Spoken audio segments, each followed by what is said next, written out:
So 3 days after my 17th birthday, I went to the recruiter and enlisted in Louisiana Army National Guard. I went to basic training, came back from basic training, and then the next thing I know, I was in Desert Storm. And Desert Storm set the hook into me. The next thing I know, I'm on my way to be trained as a counterintelligence special agent. What's foreign to a corporation?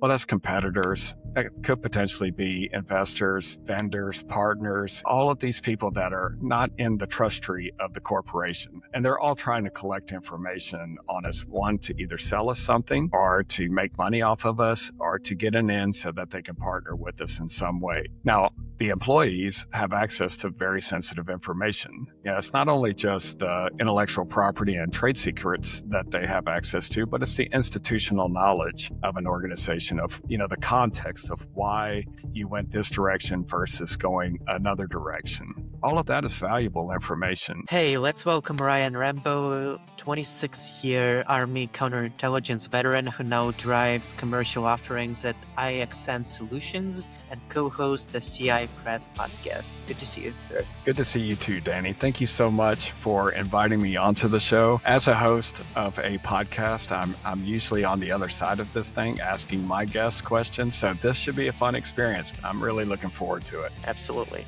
Well, I'll let you share your story. I know that you served in the Army for a long time and then you moved on to the civilian world. You also have a podcast, so quite a fascinating story probably. So I'll let you share it in your own words. Well, thank you very much. Yes, I was very fortunate as a young man to know exactly what I wanted to do with my life, and that was to serve in the United States Army.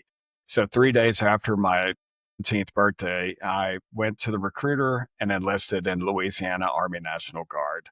I went to basic training, came back from basic training, finished my senior year of high school, went to AIT, did 1 quarter in college, and then the next thing I know, I was in Desert Storm. And Desert Storm set the hook into me. I knew that was the lifestyle that I wanted to live. But coming out of Desert Storm, there was a drawdown. So I had to wait for about 3 or 4 years before I could actually get on active duty.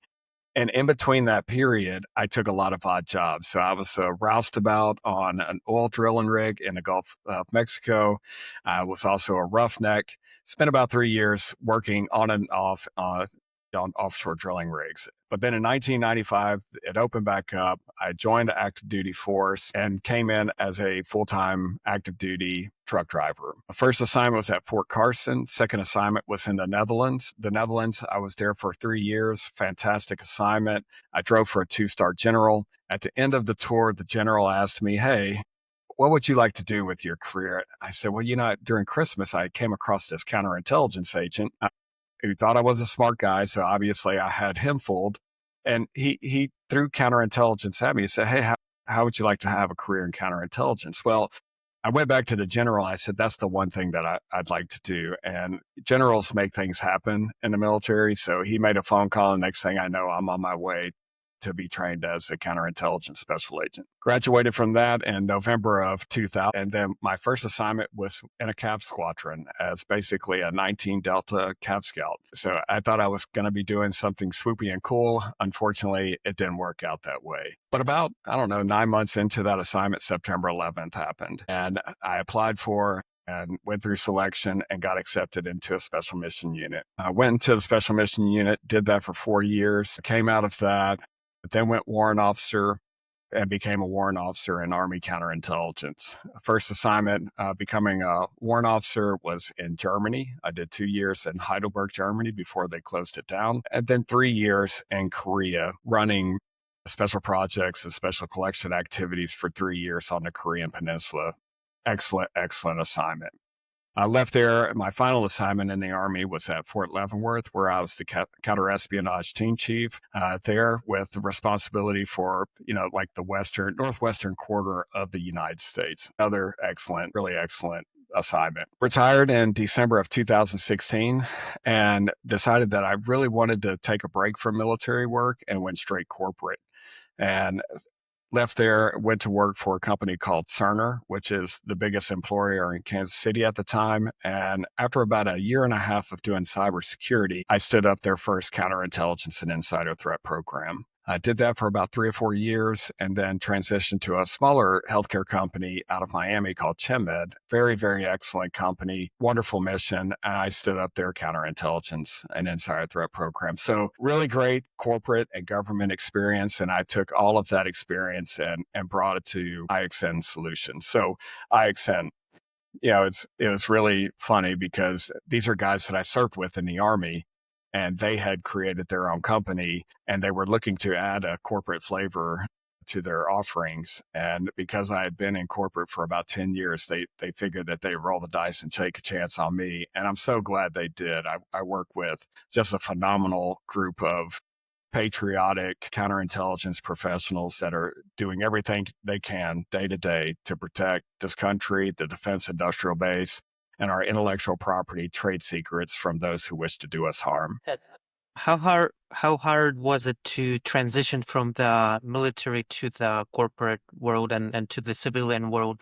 Because you said that you knew what you want to do since a very young age, right? Was it natural for you? Did you miss the feeling of serving in the US military, or what was the process like for you? And so it was definitely a very difficult transition process. And that's a great question because leading up to my retirement, all of my evaluation reports were like, oh, one of the best, top tier, excellent. I don't know how we make it without him.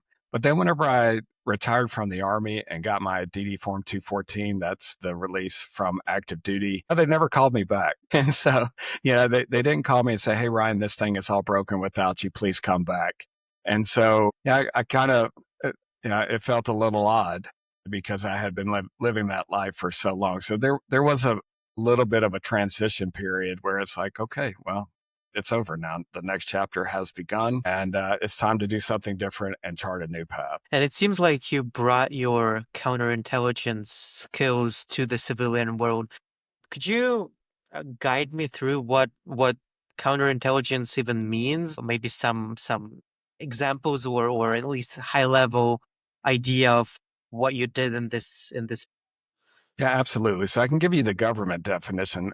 Now, prepare yourself. You'll probably shed a tear after I say this, but the government definition is to identify, assess, neutralize, and exploit foreign intelligence services, international terrorist organizations, and the insider threat.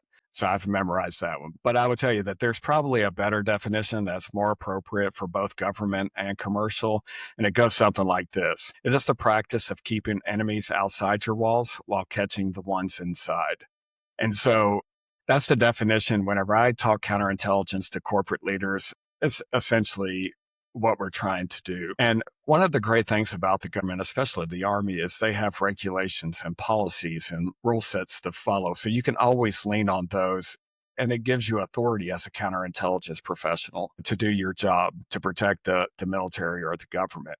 In corporate, it's not that way. It's a little bit more nuanced. And so had a really great foundation on how to build defensive counterintelligence programs in the Army and what it took. And so I had to go through the process of implementing policy and developing SOPs and the relationships to make sure that they were very comfortable with what I was doing from a counterintelligence standpoint, the concept behind it, and then also do it in a way that it didn't have a negative impact on organizational culture. And so that was always the big thing is counterintelligence. Man, that sounds horrible. We're going to stab people in the back. Well, no, not if you do it in the right way. You become an enabler and a culture builder because I'm reaching out to all the populations throughout the organization and letting them know that, hey, I'm here to protect you. I just need you to work with me to get this done. So, is it as exciting as looking for and figuring out who's spying on the military technology or military movement or something? Is it your job as a counterintelligence leader to find those people who are trying to spy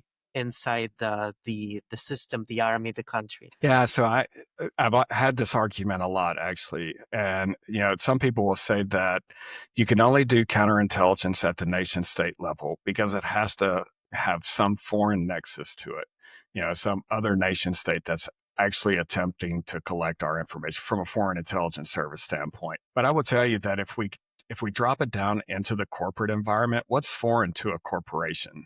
Well, that's competitors. It could potentially be investors, vendors, partners, all of these people that are not in the trust tree of the corporation. And they're all trying to collect information on us, one, to either sell us something or to make money off of us or to get an in so that they can partner with us in some way. Now, the employees have access to very sensitive information. Yeah, it's not only just the intellectual property and trade secrets that they have access to, but it's the institutional knowledge of an organization of, the context of why you went this direction versus going another direction.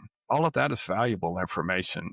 And if I'm a counterintelligence professional at the corporate level, I have to understand all of this, kind of the way that the secret sauce is made and protect it.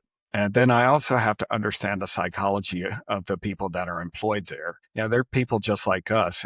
And sometimes, we have a bad habit of treating them like furniture. It's just that guy that does this thing for me. Well, no, I mean, they have a personal life. They have, family troubles, maybe a sick family member or financial troubles, or list all of the possible things that could go wrong in somebody's life. And, you have to understand them while at the same time balancing the risk that they could potentially pose to your intellectual property and the organization. So for me, counterintelligence at the corporate level is just as exciting as being in government and doing the high speed things.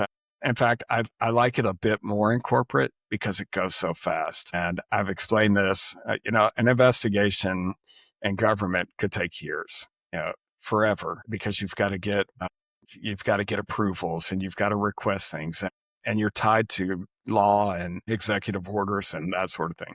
At the corporate level, it's fast. I mean, most of my investigations would run anywhere from 3 or 4 hours to less than a week at the most. And it's just so fast. And you're going from one investigation to the next investigation to the next. So for me, corporate was where I found probably the most joy in the last 10 years. So if I try to find out your secrets and your corporation, and I say schedule a call with your company to pretend to be a customer, a lead, and to try to figure out more about your product. Are you also looking for those kinds of people, not only from the inside, but from the outside? Yeah, 100%. Always looking at threats and risks. So, the definition of threat, that's anything external to the organization.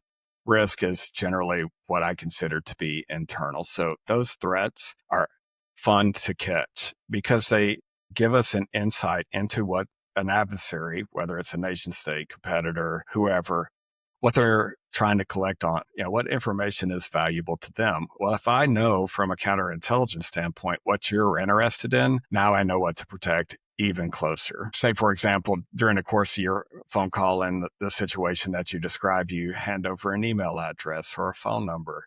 Well, now I can dip into cybersecurity logs and say, hey, who else is in contact with, Danny with this email address, or who else is in contact with this phone number, and having long conversations through mobile defense logs and that sort of stuff. So understanding who you are when the threat presents itself and what you're looking for, critically important from a counterintelligence perspective. And I will tell you, from an operational standpoint, it also gives me some opportunity to play around, right? And so the next time Danny calls as the salesperson looking to learn information, maybe they'll have a conversation with me playing, a salesperson, and well, what can I help you with?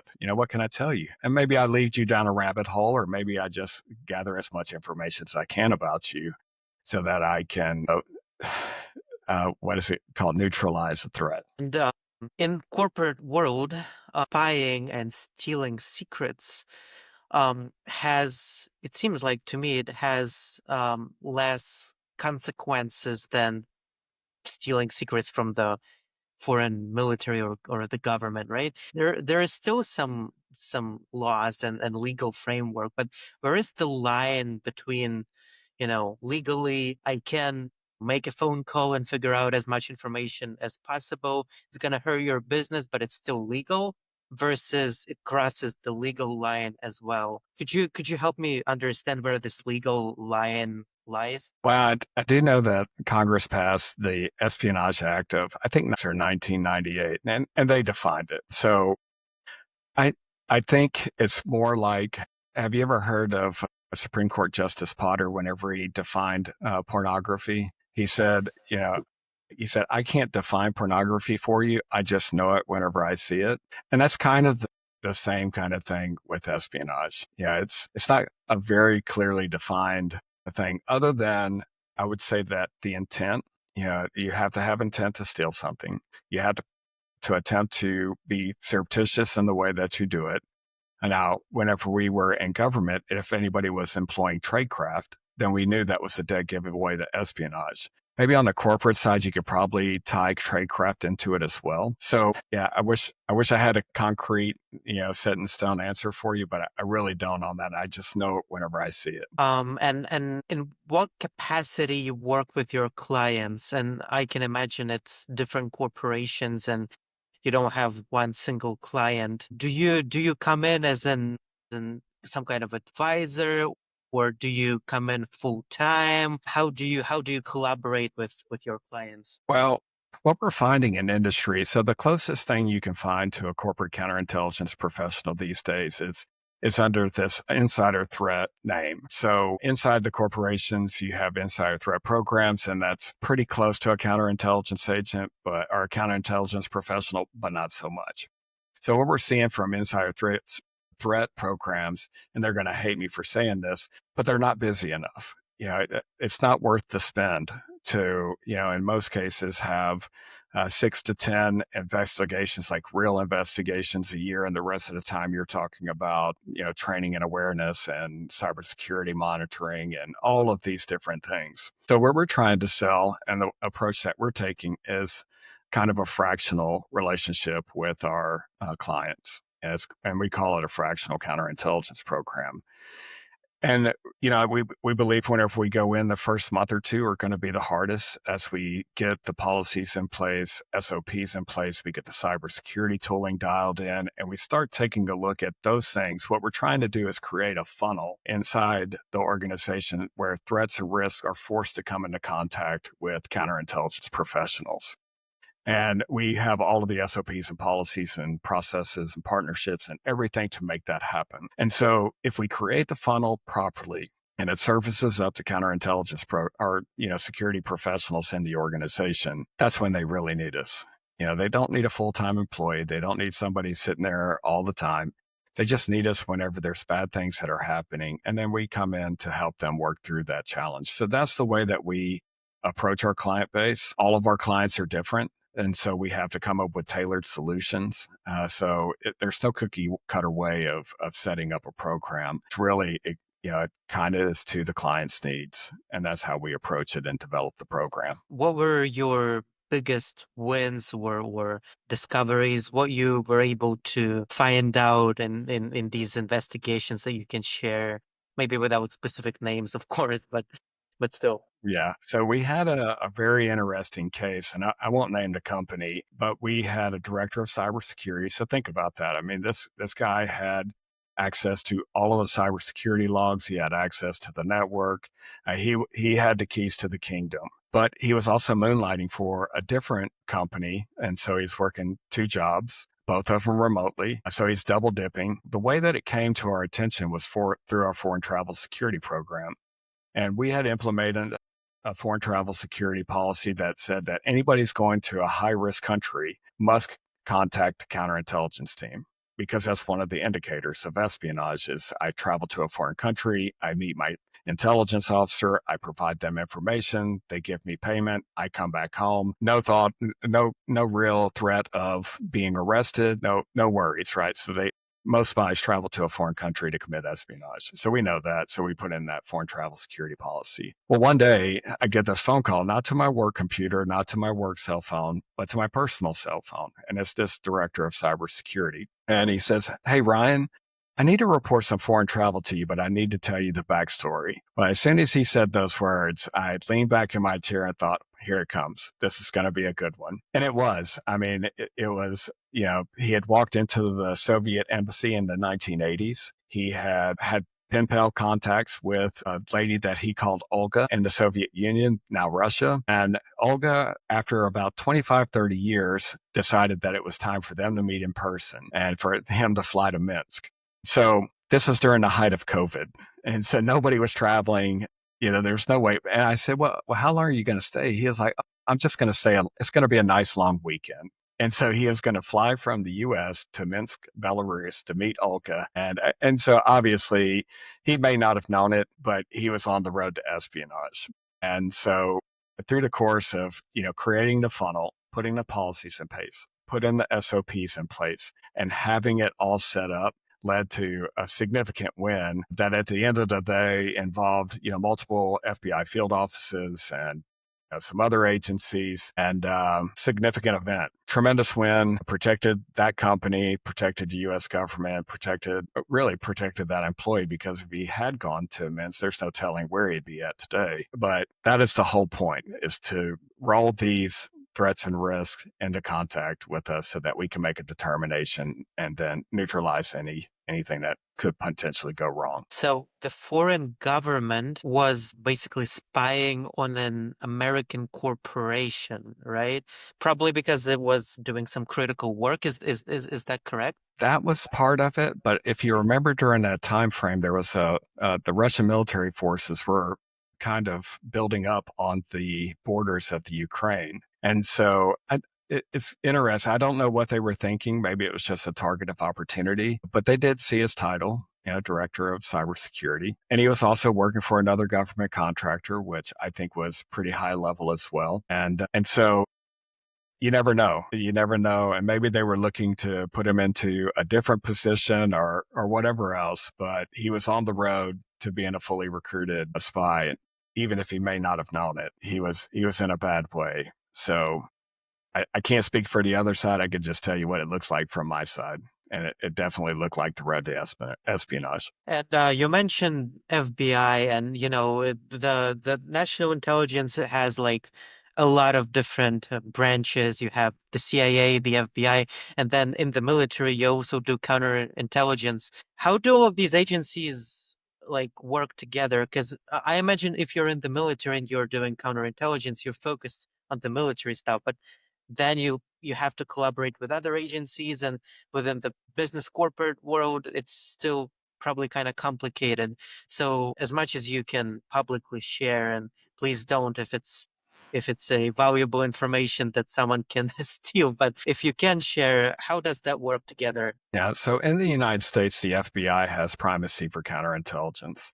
Overseas, the CIA has primacy for counterintelligence. And then we have, memorandums of agreement between the services and the government. Now, in the corporate, it's a little bit different. Yeah, I mean, companies have fiduciary responsibilities to their investors. I mean, they have their own business interests. So it's not as seamless as I would like to see it, but I understand why it's not.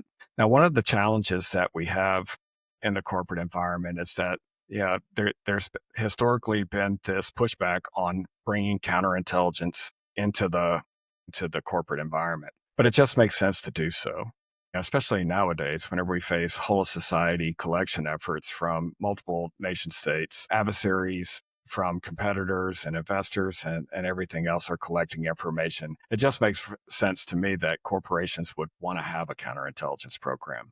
That way, whenever they do have to reach out to the FBI or the military or whoever they're dealing with on the government side, they're speaking in like terms. But what we see in corporate right now is that, I'm a protective intelligence analyst or I'm a competitive intelligence analyst. Well, the FBI looks at that and says, well, I don't even know what that means. Can you define in terms what that means to me? I'm trying to point you in the right direction. And so I think that if we're all speaking counterintelligence, if we're all sharing information back and forth between counterintelligence professionals, I think we'll be in a much better place from a security standpoint. And so I think that's a roundabout way of answering your question, but I do believe that relationships, just like we had in the military and the FBI and other intelligence branches, can be built between corporations, the FBI, and the intelligence organizations if we would just come up with the same lexicon, the same terminology. of naming conventions throughout the corporate structure. Before we finish, I want to ask you this question. So you have your own podcast and you've done around 50 episodes already. Is that about counterintelligence as well, or what's the main topic of the podcast? So our podcast is CI Press. Thank you for asking. I hope everybody tunes into it. But what we've done is we have so many legends in the counterintelligence community, and they're getting older. They're turning the page, and before they get too far out of pocket, we want them to share their stories with our younger listeners. To pass it on to the next generation. So that's one aspect of the podcast is our legend series where we bring on these heroes of the nation to tell their story. The second one is Demystifying Counterintelligence. And that's a series within the podcast where we are doing everything we can to show that people that we're just normal. We put our pants on the same way as everybody else, and we're good-hearted Americans that just want to protect us from those who wish to do us harm. So that's the Demystifying series. We've got a couple of other things on the horizon that I'm not going to share yet until they're fully baked in, but we're going to continue to do these little mini series within our podcast. So it's kind of spices it up a little bit and gives our audience something new to listen to. So, but that's where we're at right now is the Legends and the Demystifying series is what we do with our podcast. So if you're listening to this one, click on the link and check it out after we finish. And do you have a final word for the listeners, maybe to reemphasize on something that we talked about, or maybe you wanted to share something that we haven't had a chance to discuss? I'll let you have a few minutes to share anything. Yeah, thank you so much. So, what I would say, the main thing, if you want to help counterintelligence professionals out, and this is what we preach at the end of every podcast, and really it's our messaging out to the community. There are threats and risk out there. And many of us as employees, as Americans, as citizens, we come in contact with these threats and risk every day. What we try to train and sensitize our employee population to is recognize threats and risk. If it makes the hairs on the back of your neck stand up or it gives you this uneasy feeling in your stomach, you're sitting back going, I wonder why he's asking me that question, or I wonder why she's a 10 and I'm a 2, and why is she hitting on me in the bar? Just recognize that is a threat, or a risk to your organization, to you personally. So once you recognize it, then we want you to react to it properly. Be non-committal, ask questions back, try to get some contact information, and then leave the door open for future contact.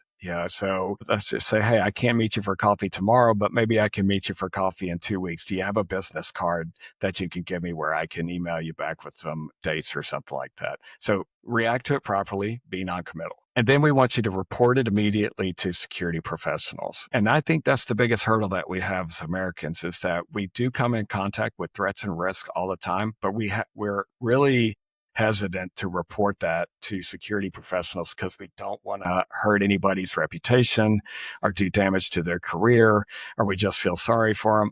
That's the wrong way to look at it. Report, report, report. Because whenever you give us those different threats and risk, now we can take action on it. We can discreetly investigate. We can dig deeper to see if we have a small problem or a big problem. So recognize threats and risk, react to them properly, and then report them to security professional. And that's what I would leave your audience with. Please do that as many times as possible. Awesome. Well, thank you for the episode. Great insights, great stories, and very glad to have you on today. Thank you, sir. Thank you, Danny.